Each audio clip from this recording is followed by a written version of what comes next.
é inspirado diretamente pelo Espírito Santo. Tá claro? O Espírito Santo vem em delivery, de motoca, de pizza. Baixa o Espírito Santo, coitado, e ele lê lá o profeta Isaías, decide o que é certo na leitura. Se outro decidir o contrário, também é o Espírito Santo. O outro decide o contrário, também é o Espírito Santo. O Espírito Santo, camaleão, que ensina para cada um uma coisa diferente. É claro, um absurdo. Compreende isso? Não? Por isso tem mais de 10.000 seitas protestantes. Em São Paulo, tem uma igreja evangélica, o Cuspe de Cristo. Tem outra igreja evangélica, Borda de Neve. Aqui garante que leva tudo para mim. Igreja evangélica, sempre de Moisés. Aquela que envolveu as outras. Eu sei que é assim. Igreja evangélica, sabão, sopa e salvação. O mendigo toma lavada com sabão, dando uma sopinha e a Bíblia na mão. Cada um é inspirado pelo Espírito Santo. Cada um é papa.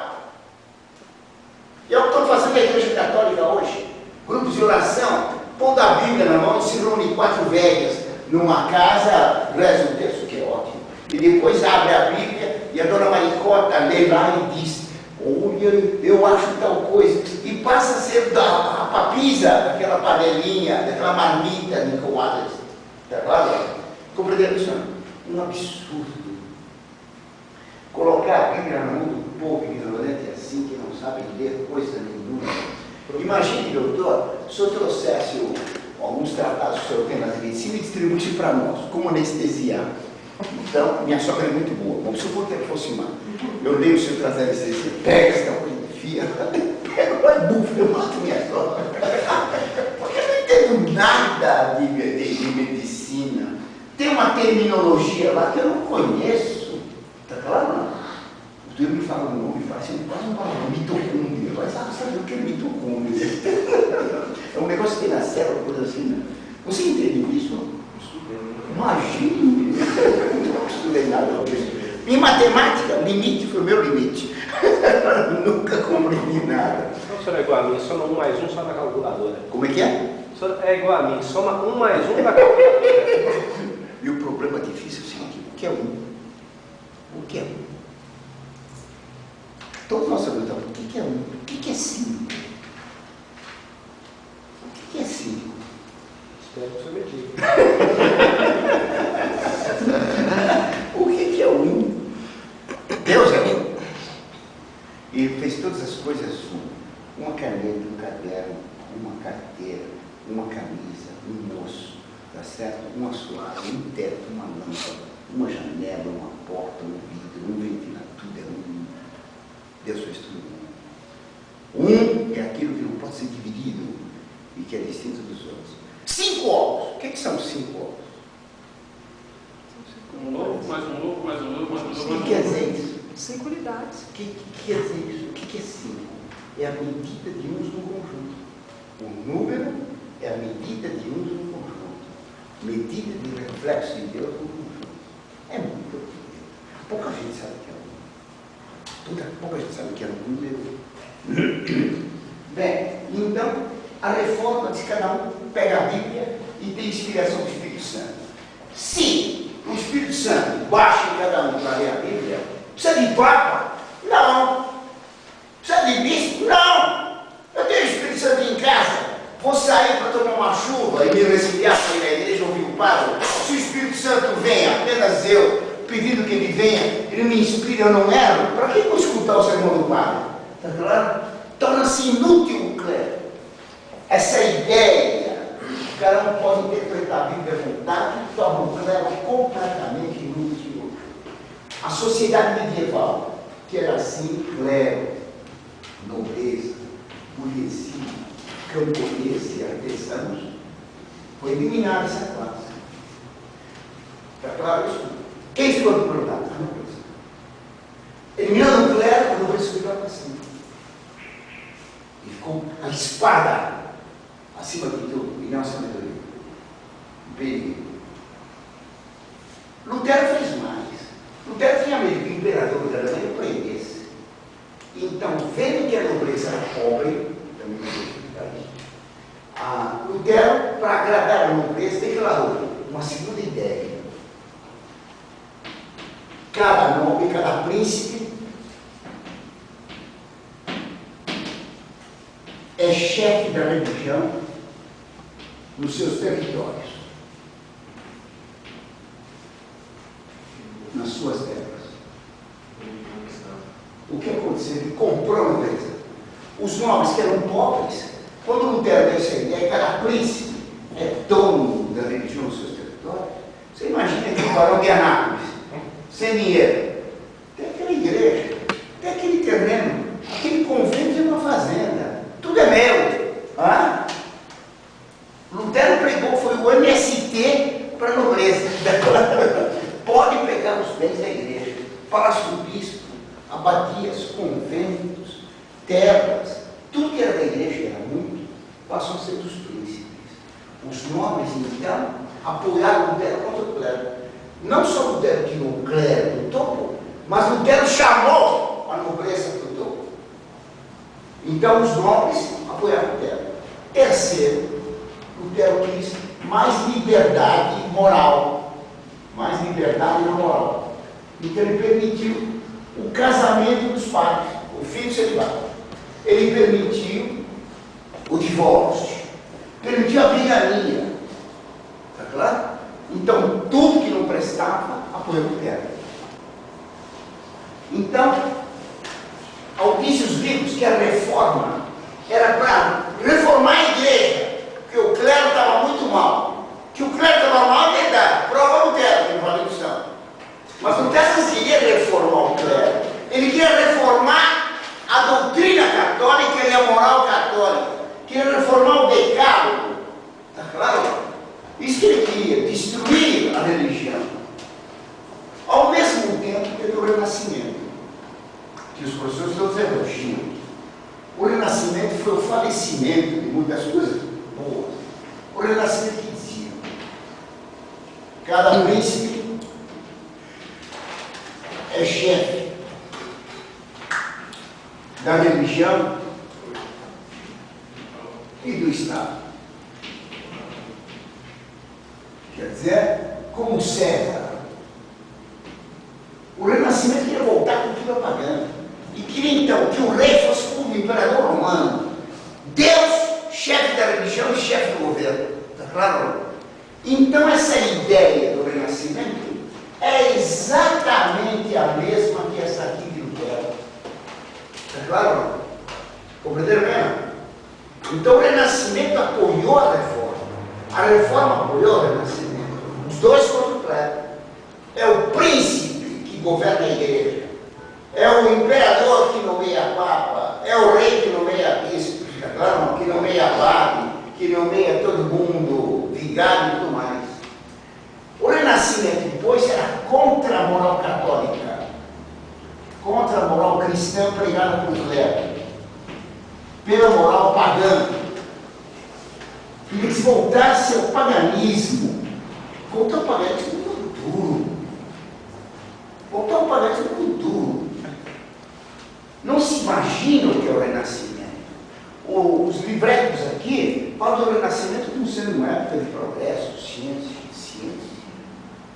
Feitiçaria. Feitiçaria contínua.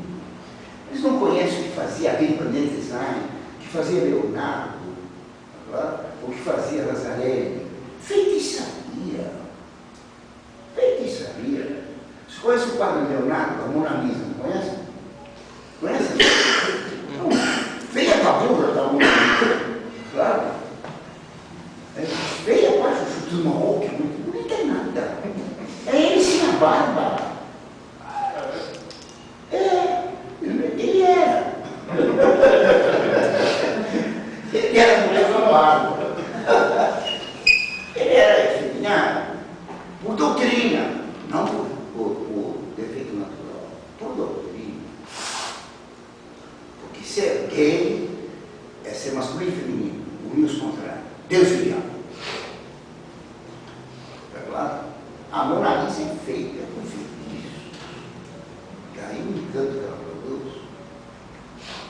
Os quadros Leonardo são todos quadros estranhos. Ele era feiticeiro. Claro, havia muitos feiticeiros do Renascimento. O que o Renascimento entender a magia. Há um livro importante, Spiritual and Demonic Magic, from Ficino to Campanella. Magia espiritual e mágica, desde Marcílio Ficino Padre até Campanella, de um professor Walker. É um livro que não é publicado em qualquer editora, assim, um livro de grande importância, de grandes universidades europeias e americanas. Claro, não é brincadeira. Há um livro interessante, considerado um dos melhores livros do mundo, acho que é o 15º, de um tal Dodds, que trata da irracionalidade entre os gregos, The Greeks and the Irrational, os gregos e o racional, mostrando como na Grécia havia feitiçaria muito interessante, com tambor, com a flauta, produzindo efeitos semelhantes aos do rock hoje. O mundo está cheio de magia, e a magia começou com o Renascimento. Então, contra a moral cristã, pela moral pagã, o que vale é o poder. Então, Maquiavel ensinava no Renascimento, se o príncipe, para ter o poder, quer, precisa mentir, assassinar, caluniar, fazer o que for, pode, porque o que importa é o poder. Ter virtude, virtude, a palavra italiana para virtude, no Renascimento, não significa ter as virtudes sobrenaturais católicas. Ter virtude era ter genialidade, qualquer capacidade destacada. Um grande pintor tinha virtude, um grande poeta tinha virtude da poesia, um grande político tinha virtude do governo. Era simplesmente poder, força natural, e não virtude sobrenatural. O Renascimento e a reforma destruiu o clero. E como é que ficou a sociedade? Ficou assim, lá em cima a nobreza, subiu um degrau. A burguesia poder dela, os camponeses e operários de baixo. Ficou mais difícil subir a escada, porque aqui o degrau é tão grande. Olha que interessante para o isso. Pregando a igualdade religiosa, se criou uma grande desigualdade política. Claro. A burguesia começou a se perguntar, se os reis são iguais ao Papa, por que que os reis são tão mais poderosos que nós? Está claro? Uma contradição. Se a igualdade existe até diante de Deus, na religião, então tem que ter igualdade também na política. Por que só o filho do rei pode governar e andar no trono? Por que a nobreza tem que ser mais do que o banqueiro? Quando é o banqueiro que emprestava o dinheiro para os reis terem exércitos mercenários agora. Porque na mesma época se inventou o canhão, a pólvora. Claro. Os chineses inventaram a pólvora. Só que não precisavam fazer a pólvora. Claro. Eles inventaram o papel, só que não sabiam escrever. Inventaram a música, só que não sabiam. Inventaram o papel, só que não sabiam fazer molho. Foi o italiano que fez o molho. Quer dizer, usou-se a pólvora, nasceu o canhão e o fuzil, que podia matar a distância. Não precisa ter mais a valentia do cavaleiro, uma faca ou com uma espada, combatendo perto, de longe, podia se matar o outro.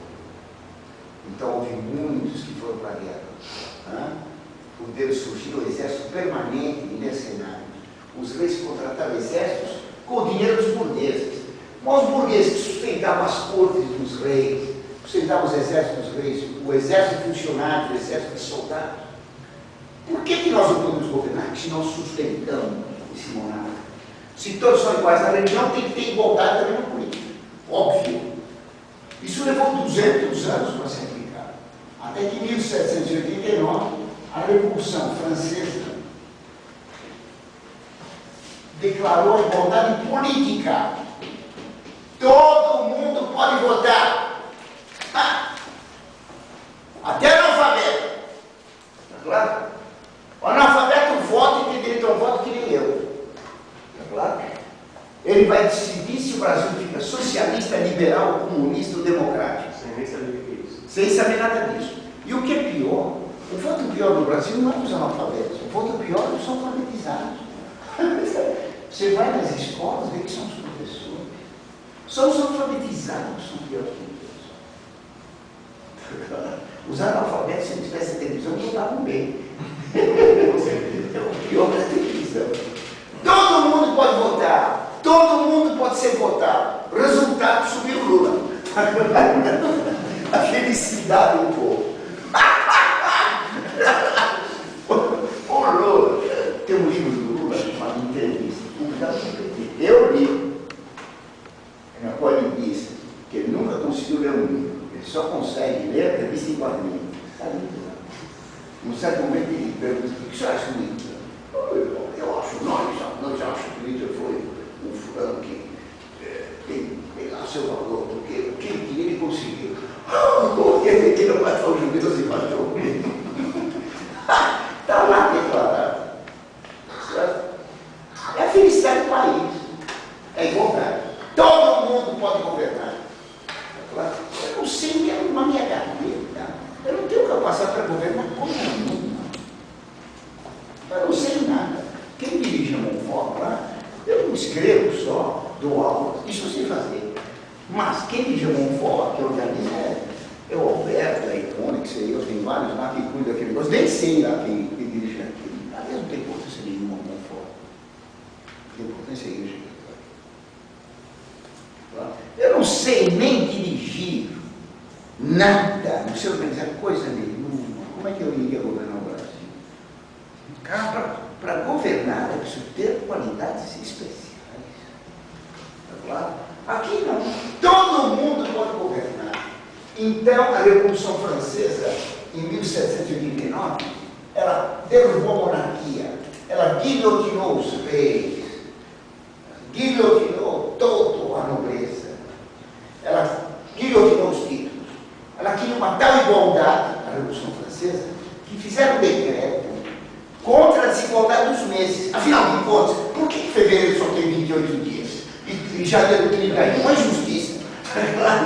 Então, todos os meses tem que ter número igual. Então, foi feito um decreto, tá? Por mudar o calendário.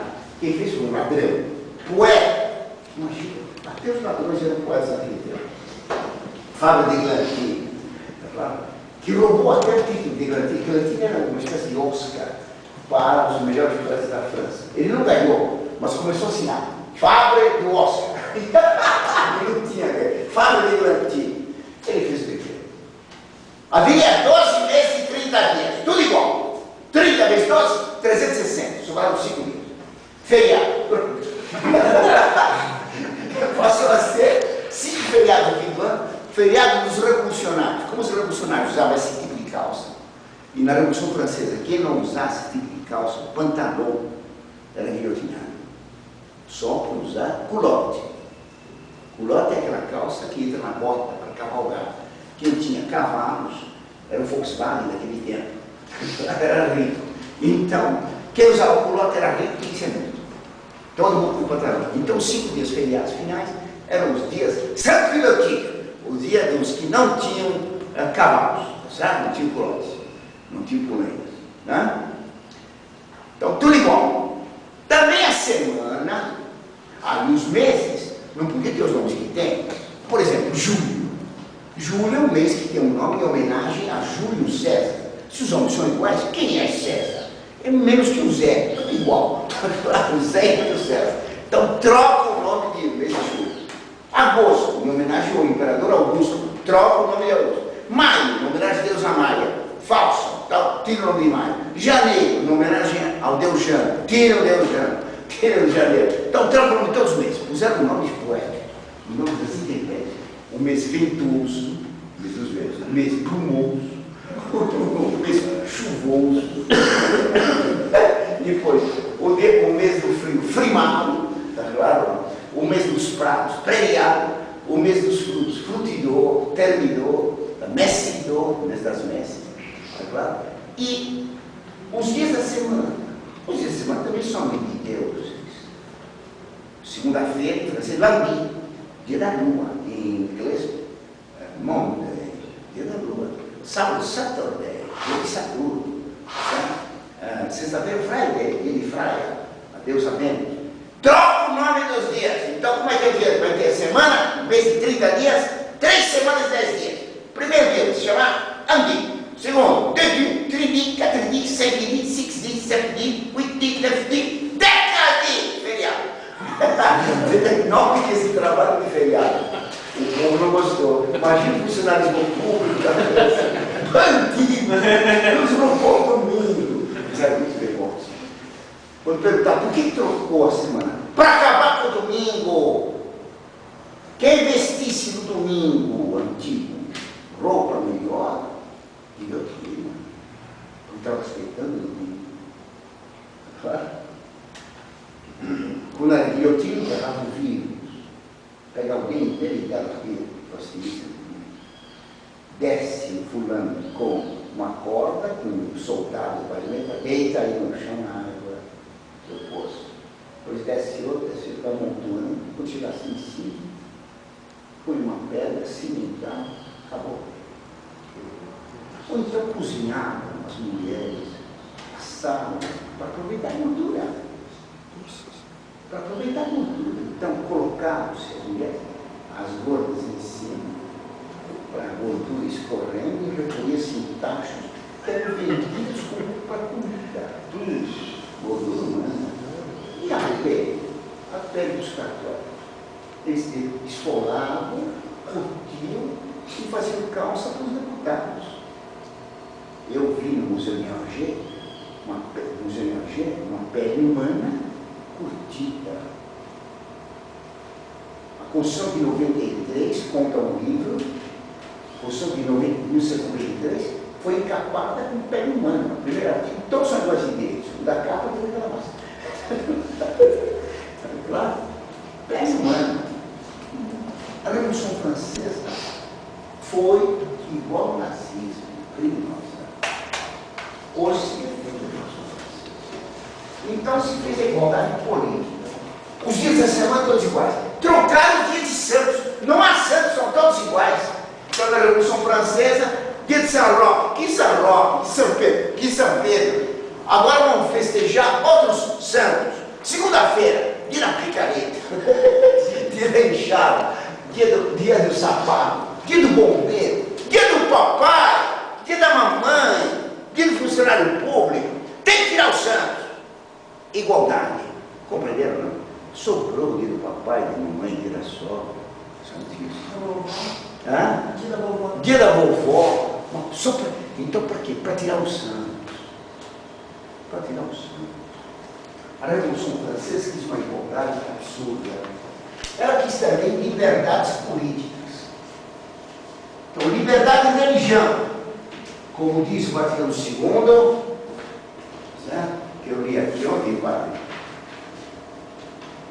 Como diz o Vaticano II, os homens todos devem ser livres de coação, tanto por parte de pessoas particulares como de grupos sociais e qualquer poder humano, mesmo budista. De tal sorte que nos assuntos religiosos ninguém seja obrigado a agir contra a própria consciência. Nem se impeça de agir de acordo com a consciência em particular ou em público, como eu estou fazendo agora.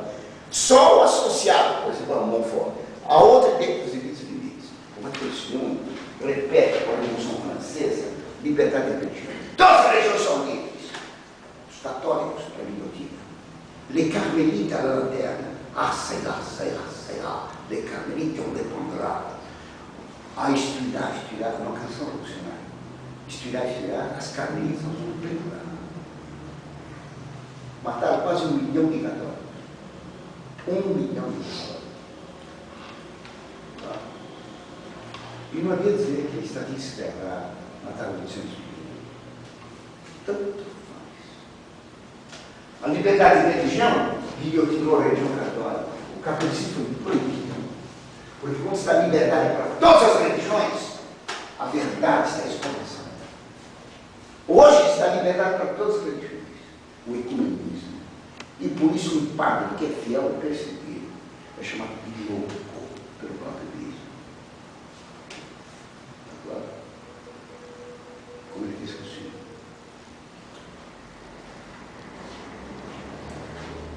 Toda a liberdade. Liberdade de imprensa. A imprensa pode publicar qualquer coisa. Calúnias a montar, difamações. A Idade Média emprestou, a Inquisição emprestou, as cruzadas emprestaram. Liberdade de propaganda. Não tem nenhuma lei no mundo que diz façam outdoors pornográficos. Não. Se determinou liberdade de expressão e de propaganda. Vai ter alguém que vai usar pornografia para fazer propaganda de um produto? Claro. A maçonaria não vai mandar que se faça outdoor pornográfico.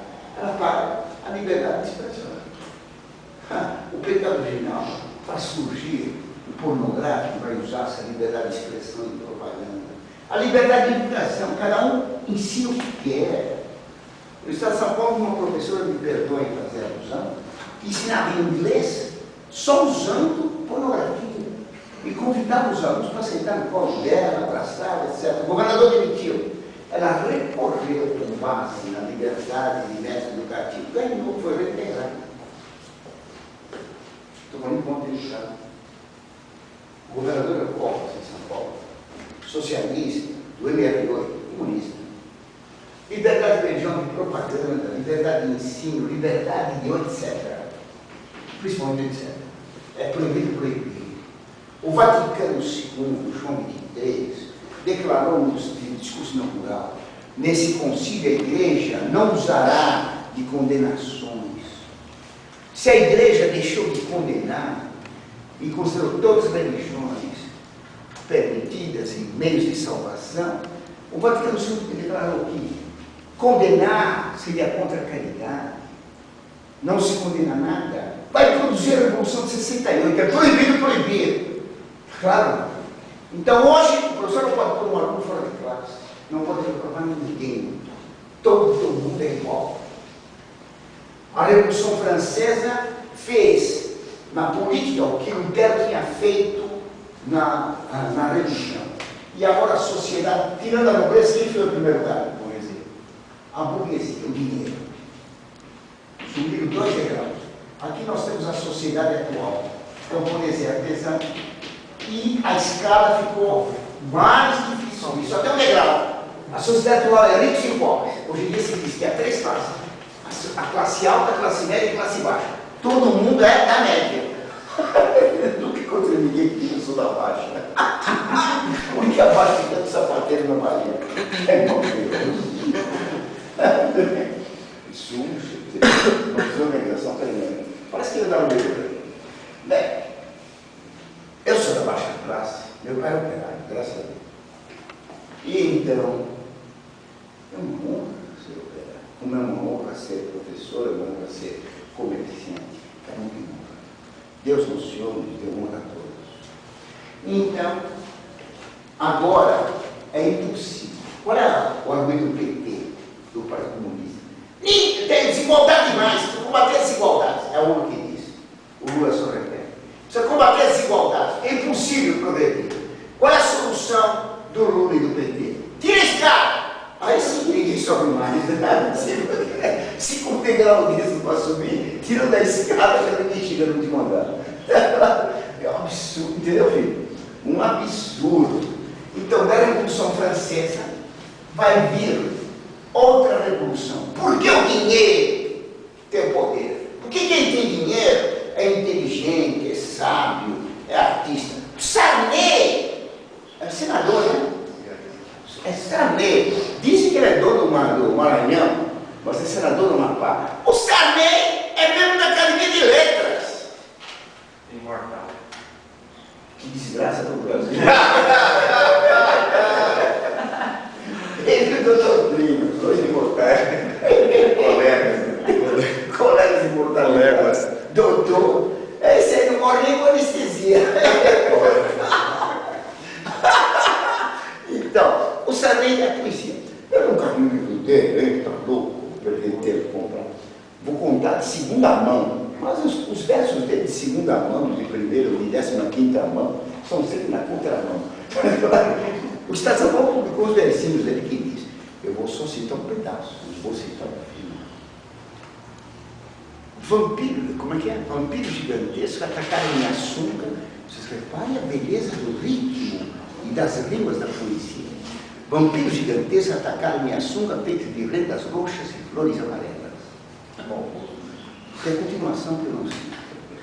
Não é lindo? Olha a rima. Vampiro gigantesco atacaram minha sunga, feito de rei das roxas e flores amarelas. Que lindo. Membro da academia. Morreu um membro da academia, aquele, como é aquele comunista? Jorge Odiado. Jorge Odiado, né? O Partido Comunista, né? O Jorge Odiado. Morreu ele! Puseram a mulher dele na academia. Eu nem sei o nome dela. Só por ser mulher do Jorge Amado, né? Do Jorge Odiado. Delegado. Como chama? Zé Gatai. Catai? Escreveu o Gatai ou Catai? Gatai. Com G? Ah, Ele escreveu Anarquistas, graças a Deus. ele dizia. O livro é Anarquistas, graças a Deus. Quem era? Ele escreveu. O que era? Uma poesia? Não, história. Ah, deve ser uma obra. Foi até transformado em filme, né? Claro! O Dante Alighieri perdeu o prestígio do seu Gatai lá no Olímpico dos Poetas. Claro, absurdo. Bem, então, em 1917, a Revolução Russa proclamou uma igualdade no dinheiro. Fora os burgueses, fora o capital. Certo? Liberdade absoluta. Liberdade absoluta, para ter liberdade absoluta, ninguém manda, nem Deus. Ateísmo. A liberdade absoluta só com ateísmo. Não tem esse Deus, esse velho barbudo que quer impor mandamentos para nós. Frase do Frei Leonardo Boff. Se tirar esse velho barbudo lá de cima, que quer impor mandamentos, Frei Beto. Boff falou isso, né? O Boff falou isso no livro, numa conferência de Teófilo em Minas, pelos pobres contra a pobreza, página 56. Só uma pergunta, professor. Qual que é a situação do Boff na igreja? Excomungado. Ele é excomungado.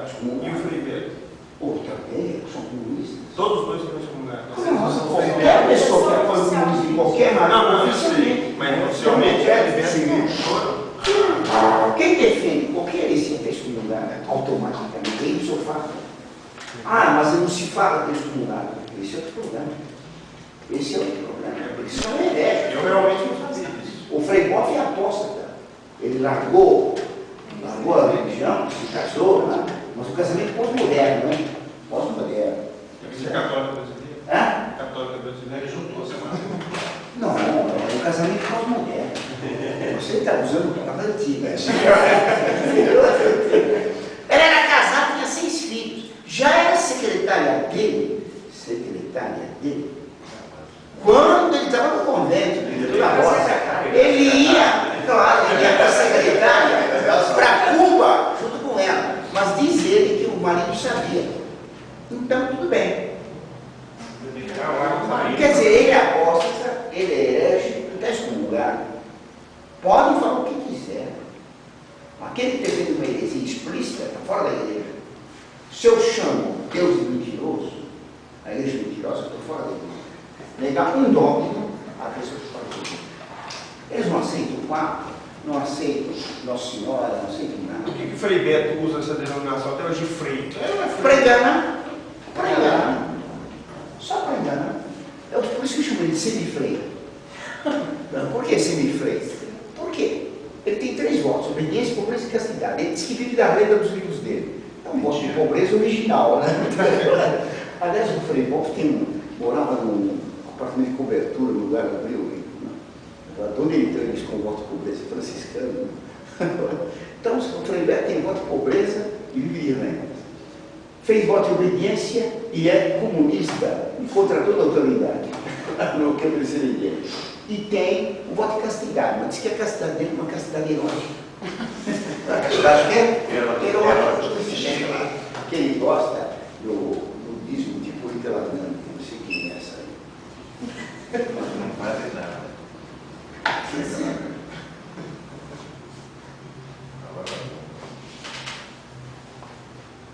Qual é a causa mais longínqua do comunismo?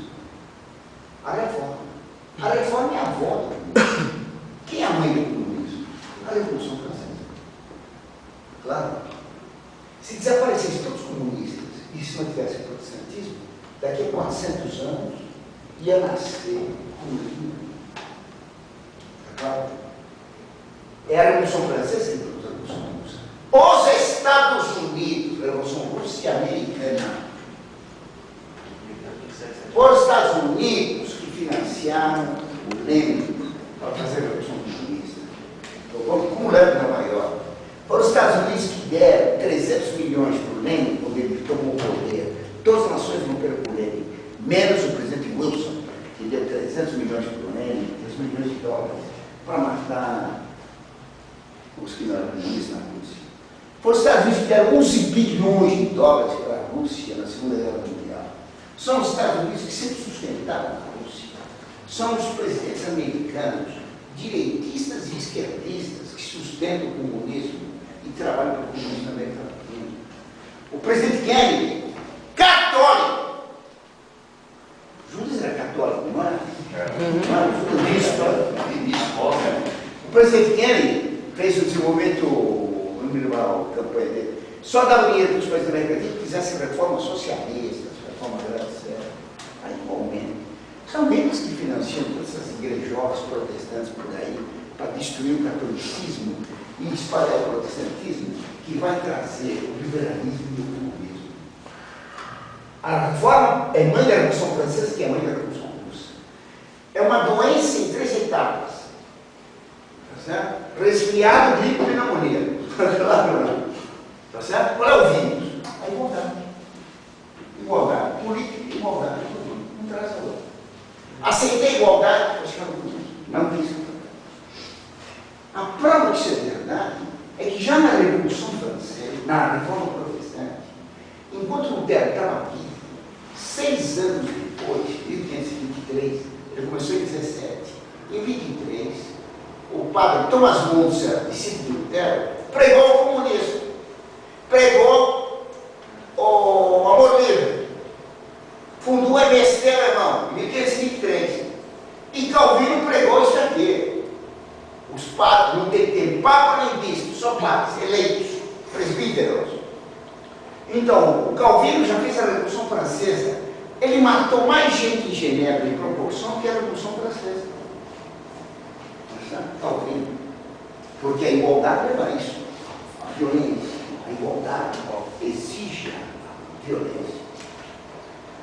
Então, já na Reforma Protestante, Lutero defendeu o poder dos reis, mas Calvino defendeu a igualdade democrática. E Thomas Müntzer, os anabatistas, defendeu o comunismo. Na Revolução Francesa, os deputados Enragés, Hébert, Chomet, defenderam o comunismo, dizendo que a igualdade política não existia enquanto tivesse dinheiro, porque com dinheiro se controla a propaganda, controla a propaganda se ganha as eleições. Não há igualdade política com dinheiro. Para que haja igualdade na concorrência, na eleição, tem que acabar com a propaganda, tem que acabar com o dinheiro. Só existe igualdade política com a igualdade econômica e social, comunismo. Então, os Enragés fizeram o comunismo e fizeram a adoração de Nossa Senhora, na igreja de Nossa Senhora de Paris, Notre-Dame de Paris, fizeram a adoração da razão humana. Usaram uma prostituta representando a razão humana no altar de Nossa Senhora e cantavam. Nos altares de Maria, nós colocamos a liberdade. Uma prostituta, me esqueci o nome dela, acho que era o Brito. Nos altares de Maria colocamos a liberdade. O Messias da França é a santa igualdade. Veja que interessante. Presta atenção. Era a adoração da razão. Eles diziam, nos altares de Maria colocamos a liberdade. A liberdade é uma prostituta. Representando a razão. O símbolo da razão é a prostituta. Porque não deve ter dito. A razão humana é a meretriz louca. A reforma é contra a razão. Porque cada um lê a Bíblia e interpreta como quer, é irracional. A Revolução Francesa adorou a razão. A prostituta. Os idiotas pensavam que era a razão. Eles chamavam a razão de prostituta. O comunismo é irracionalidade triunfante, a brutalidade do poder. Em nome da razão se destruiu a ordem católica. E essas revoluções são completamente irracionais. Por isso, Bento XVI na aula de Regensburg, ele diz, ele ataca o racionalismo, o iluminismo, que foi ele que produziu toda essa destruição. Agora, na Expressado, ele ataca de novo a Idade Moderna, tudo isso que é modernidade, por causa do positivismo racionalista. Muito interessante. Então, nós temos que, dos últimos séculos, houve 3 revoluções que destruíram a Reforma, a Revolução Francesa, a Revolução Russa. Eu sou contra tudo isso, porque tudo isso é contra a Igreja Católica. O triunfo da Igreja só existirá com o combate ao comunismo, à Revolução Francesa e ao protestantismo. E jamais com o ecumenismo. Jamais com a democratização da Igreja, a colegialidade.